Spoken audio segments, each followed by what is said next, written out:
Bueno, muy buenas tardes. Nuevamente vamos a grabar un nuevo video sobre la unidad 3 en esta oportunidad. La unidad 3 vamos a tratar temas como el constitucionalismo y la teoría general del derecho constitucional. Y dentro de esto vamos a hablar de las etapas del constitucionalismo, de la Constitución Nacional Argentina y su historia, el procedimiento de reforma de la Constitución y las reformas constitucionales, las partes de la Constitución. Vamos a hablar también del bloque de constitucionalidad. Vamos a hablar de las declaraciones de derechos y garantías principales de la Constitución y qué son cada una de ellas. Y por último vamos a hablar de los tratados internacionales y su importancia y su cambio en la pirámide jurídica a partir de la reforma constitucional del año 1994. Esos temas los vamos a tratar de dar en dos, y si no nos alcanzan dos, en tres videos por la extensión que tienen los mismos. Bueno, inicialmente tenemos que hablar de constitucionalismo. ¿Y qué es el constitucionalismo? El constitucionalismo es una suerte de pandemia buena, para que se entienda. Es una suerte de contagio de la idea de dictar o modificar la Constitución Nacional de un país. Es decir, es un movimiento que se genera o se produce a través de un hecho histórico, y eso genera una oleada que a partir de un país se va expandiendo a distintos países, y en un periodo de tiempo más o menos cercano esos países modifican o dictan, depende de la situación de cada uno, la Constitución Nacional, entendiendo la Constitución Nacional como un documento escrito y orgánico que contiene derechos fundamentales para un Estado, para un país y para sus habitantes. Si bien ya habido intentos en la historia, por ejemplo en Grecia o en Roma, de dictar documentos que contengan derechos o deberes de los ciudadanos, lo cierto es que el constitucionalismo clásico inicial lo podemos ubicar recién formalmente a partir del último cuarto del siglo XVIII, o sea, año 1775 en adelante. Hago una aclaración porque a veces uno da por sentado, pero siempre cuando uno lee siglos, si uno dice siglo XVIII, se está refiriendo al año 1700, y si dice siglo XV, se está refiriendo al 1400, y así sucesivamente. ¿Por qué? Porque siempre el siglo, que dura 100 años, se cuenta de cero. El siglo I se cuenta del año 0 al año 100. Entonces, si uno dice en el siglo I, está hablando antes del año 100. ¿Por qué? Porque si habla desde el año 100 hasta el año 200, ya está hablando en el siglo II. Entonces siempre va a ser un año antes. Entonces decimos siglo XVIII, estamos hablando de 1700. Bueno, entonces, ¿qué pasa en 1775 en adelante? Bueno, pasan dos hechos históricos muy importantes. La Revolución Francesa, cuyo lema era la libertad, la igualdad y la fraternidad, y la Revolución Norteamericana, producto de un problema fiscal de las colonias británicas, que se les quería imponer un impuesto al tabaco y al té, y esto, a las exportaciones de tabaco y té, y esto generó una revuelta. Bueno, la Revolución Francesa no logró el dictado de una constitución estable en Francia, pero sí se dictó en los Estados Unidos una constitución en el año 1789, que posteriormente, se dictó en 1787, pero su proceso de ratificación por todos los estados que componen los Estados Unidos logró recién que la Constitución esté formalmente dictada y aprobada en 1789. También esto generó el dictado de otras constituciones en otros países como Suecia y Noruega, que eran de Escandinavia pero se abrieron, y Suecia dictó su constitución en 1809 y Noruega en 1914. O sea, el primer movimiento constitucional, si bien opera en Francia, Estados Unidos, se expandió a otros países. En Francia no logró el dictado de una constitución estable, porque se dictó un documento que no llegó a ser una constitución, pero sí lo logró en Estados Unidos, en Suecia y en Noruega. La idea que primaba, o que, campeaba en esta inicios del constitucionalismo, era la libertad y la igualdad como condiciones consustanciales al hombre, y que el Estado debía resguardar y preservar, pero sin intervenir. Era un Estado vigilante, no un Estado generador de esa situación. Una segunda etapa del constitucionalismo la podríamos ubicar posteriormente con la expansión de esta primera etapa al resto de Europa. En Europa había habido una serie de problemas políticos sumados a problemas de sequía que trajeron como consecuencia el aumento del precio del trigo, el aumento del precio del pan, desocupación, y a eso hay que sumarle posteriormente que en Francia se decretó que los obreros que estaban sin trabajo debían unirse al ejército o ir a trabajar a las provincias. Esto generó una sublevación de la plebe y estos movimientos lograron,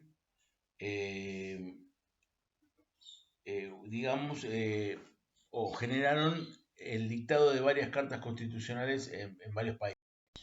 En este sentido, se dictó la Constitución de Bélgica en 1831, la de Holanda en 1848 y la de Dinamarca en 1849. Y si vamos a Latinoamérica, en ese periodo también se dictó la Constitución uruguaya de 1830, la Constitución chilena de 1833 y la Constitución argentina, que es la que nos importa a nosotros, de 1853. Es decir, que nuestra Constitución se dicta en vigencia de lo que sería el segundo periodo constitucionalista, que es la expansión europea del constitucionalismo clásico. Luego tenemos una tercera etapa del constitucionalismo que se va a dar después de la Primera Guerra Mundial, cuando ya la idea inspirada, si bien era la libertad y la igualdad, la diferencia con la etapa inicial es que acá estamos hablando ya no de un Estado expectante que debía preservar o resguardar la libertad, sino estamos hablando de un Estado que debía hacer, un Estado presente, un Estado que debía generar la libertad y la igualdad de oportunidades para los ciudadanos. Esta etapa se la conoció como la etapa del constitucionalismo social, donde también se reconoce la propiedad privada, pero puesta a disposición de la sociedad, lo que se llama la propiedad en función social. En este tercer movimiento constitucionalista, como ejemplo de constituciones, se dictó la Constitución mexicana de 1917 y la Constitución alemana de 1919. Luego vamos a tener un cuarto movimiento constitucionalista que se va a dar luego de la Segunda Guerra Mundial, y aquí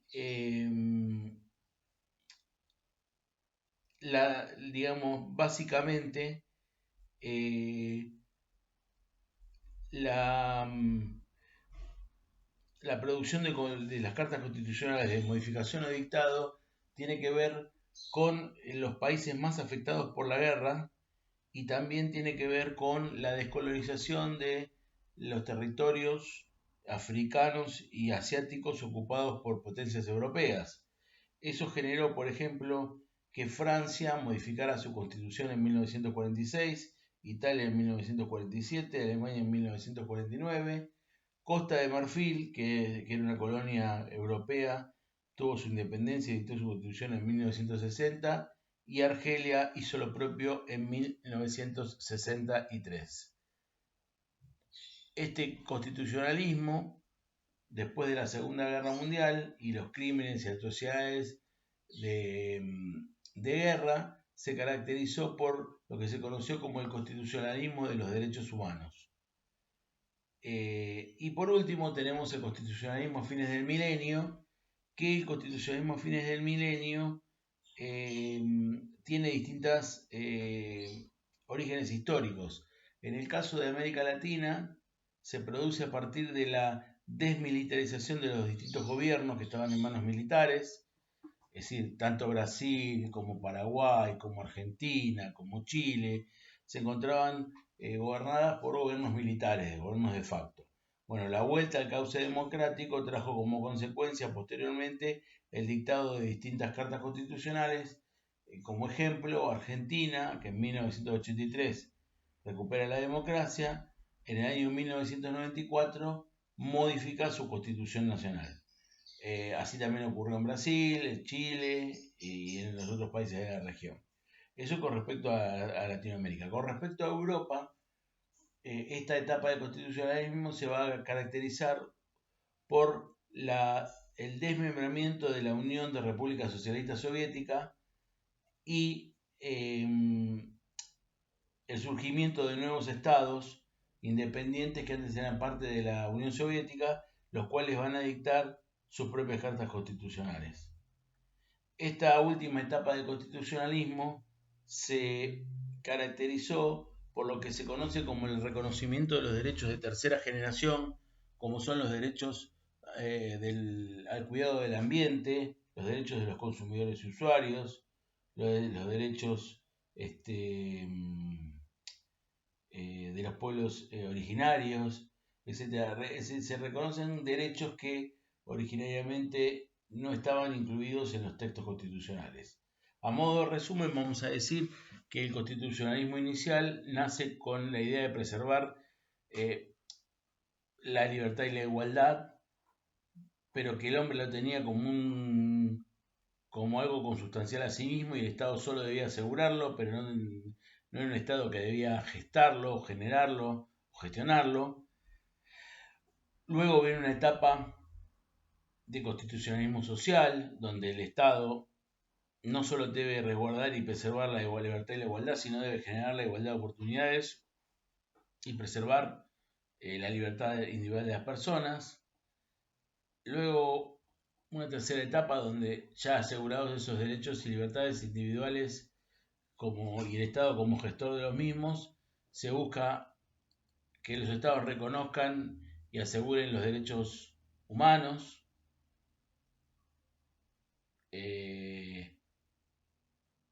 Y por último, en la tercera etapa, digamos, gran etapa, sería la última etapa, es cuando se comienzan a reconocer los derechos de tercera generación.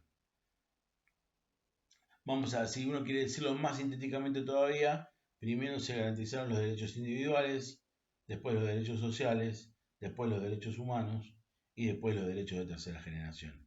Para decir, entre etapa y etapa, las constituciones fueron evolucionando. Primero se dictaron para asegurar los derechos individuales, luego se modificaron, en algunos casos y en otros se dictaron reconociendo derechos sociales, luego reconocieron derechos humanos y por último derechos de tercera generación. Eso básicamente es lo que conocemos como el constitucionalismo.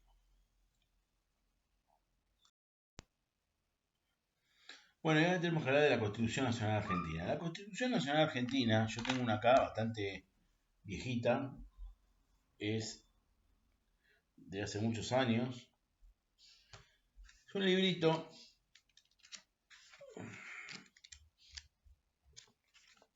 que no tiene muchas páginas, pero que tiene un gran contenido y de muchísima importancia.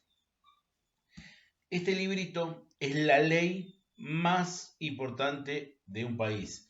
Es lo que se conoce en Argentina como la ley suprema, la ley fundamental, la Carta Magna, la punta de la montaña jurídica.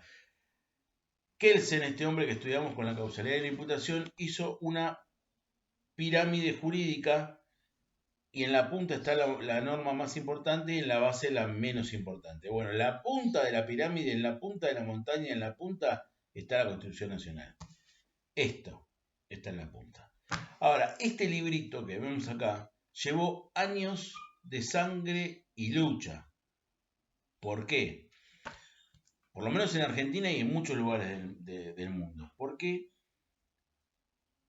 esa carta, ese reconocimiento de derechos, implica un cimiento, una base desde la cual se construye una nación.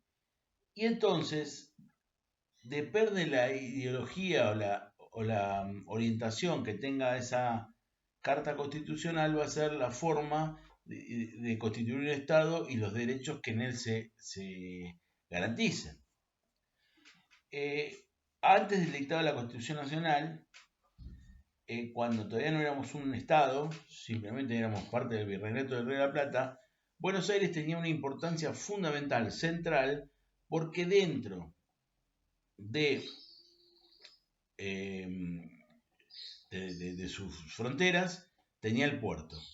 El puerto de Buenos Aires recaudaba los derechos de importación y exportación.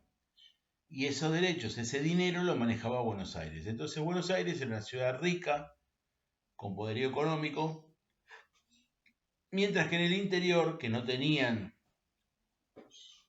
ese poderío económico, había provincias pobres.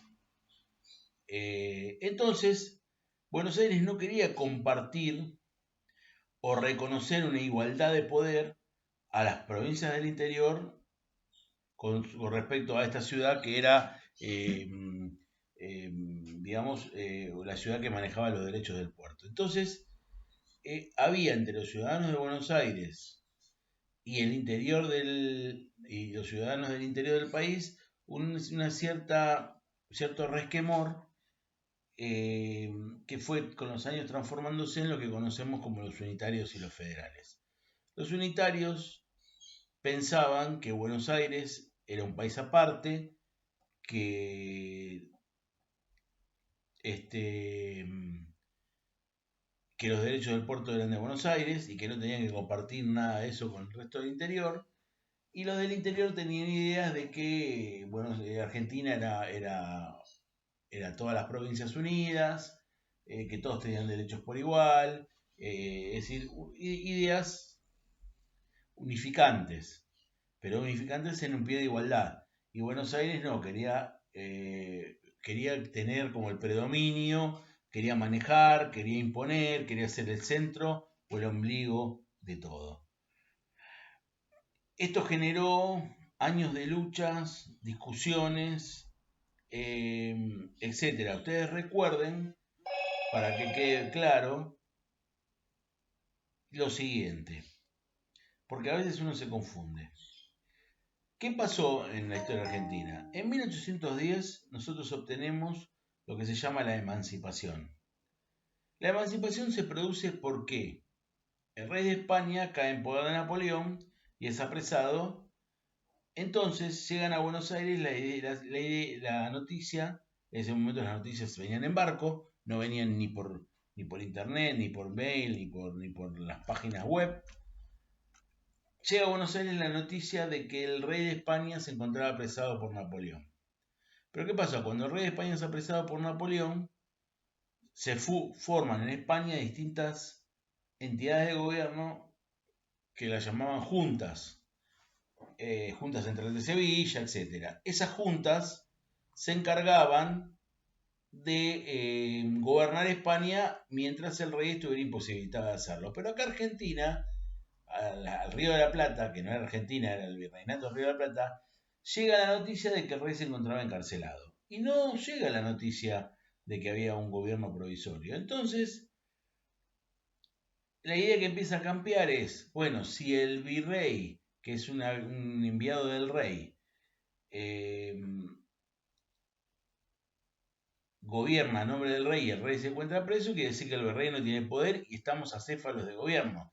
Tenemos que nombrar un gobierno hasta que el rey recupere la libertad, porque el virrey no puede representar a alguien que está preso.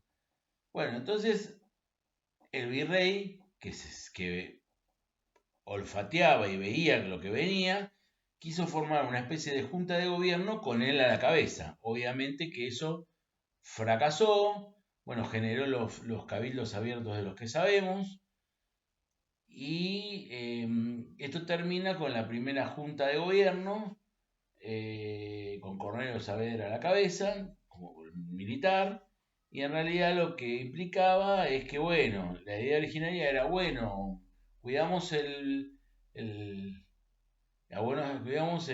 virreinato hasta que el rey recupere la libertad. Bueno, eso no pasó más, porque después, digamos, una vez que el rey de España recupera la libertad, ya las ideas el germen de la independencia había empezado a germinar acá en Argentina, y si bien no se había declarado la independencia aún, ya empezaban las ideas independentistas. Es decir, lo que pasó el 25 de mayo de 1810 es lo que se llama la emancipación. En la independencia recién se dicta en 1816, el 9 de julio, en Tucumán. Ahí es cuando nos declaramos un Estado independiente. Pero no, siendo un Estado independiente, no tuvimos Constitución Nacional sino hasta 1853. Fíjense que desde 1816 hasta 1853 no tuvimos Constitución. ¿Y por qué? Porque no nos poníamos de acuerdo sobre la forma de organización política y organización institucional del Estado y las ideas eh, federales o unitarias que iban a inspirar esa constitución. Eso generó luchas, pactos, tratados, etc. Hasta que en 1853 se sanciona la constitución de la Confederación Argentina, pero Buenos Aires no la acepta.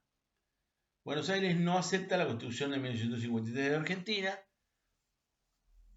porque considera que no se considera representada por las ideas federales que esa Constitución pregonaba. El problema de Buenos Aires era la plata del puerto, vamos a decir la verdad, no era otro. Pero bueno, ¿qué pasa con esto?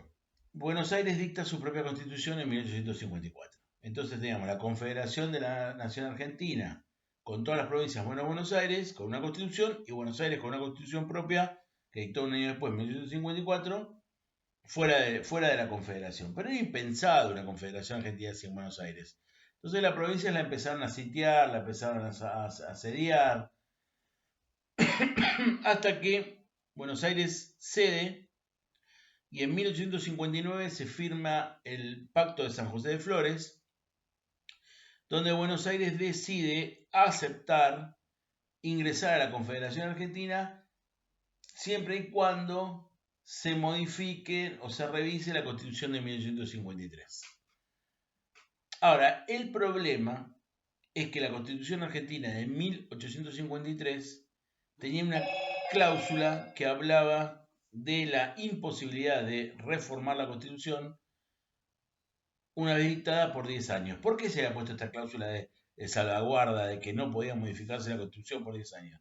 Bueno, porque había costado tanto dictarla que una vez que estaban de acuerdo las provincias, habían logrado un texto unificado y todos lo aprobaron, no querían que se pueda modificar rápidamente para evitar cualquier tipo de inconveniente o cualquier tipo de desbarajuste del texto y que esto genere desacuerdos y quede sin efecto la Constitución. Entonces se estableció una cláusula que decía que no se podía modificar la Constitución por 10 años. Sin embargo, el hecho de que ingresara a Buenos Aires y pidiera revisar la Constitución podía implicar hacer algún cambio. Pero pusieron en la balanza, era tan importante el ingreso de Buenos Aires que violaron esta cláusula. ¿De qué manera?